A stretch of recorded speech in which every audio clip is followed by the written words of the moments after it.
2023 SEC football because there's no offseason. It's always football season. Spring football will kick up in about 4 or 5 weeks.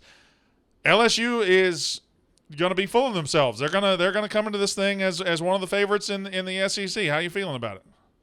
Actually pretty good because I think Georgia, you look at their schedule next year and it's out of control. Like now, of course, they were supposed to play Oklahoma, but because Oklahoma's coming in, they had to move that one off the schedule. But I mean, they should skate over in the East. And again, I know I've upset some of my friends over at Alabama and their football facilities, but I still believe that it's LSU over Alabama this year. Yeah, I mean, you bring it back Jaden Daniels. We haven't had the coordinator turnover. I mean, Alabama probably is going to go with Ty Simpson at quarterback. I don't think they'll go with Jalen Milroe, but we'll see what plays out during the spring.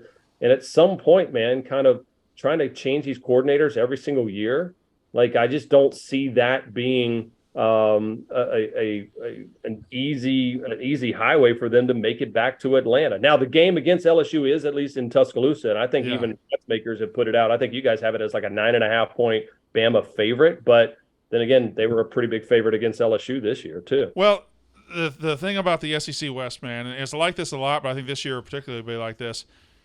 There's no off week. There's no bad team. There's no bad team. Like Mississippi State's going to be good, 9-4 with a new coach and new everything. Arkansas is going to be pretty good. A&M's going to be better. They can't be worse.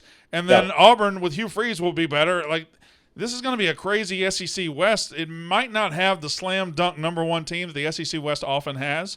Yeah, but it's going to be a war every week.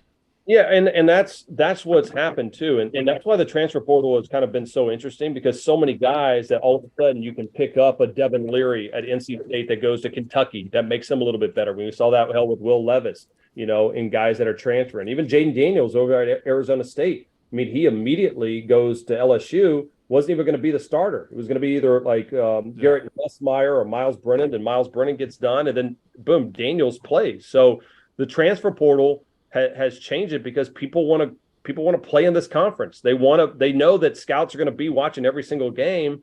Why not be out there where there's 100,000 people and the cowbells are ringing, or they've got these great rivalries. So it's transfer portals definitely help this conference to say the least.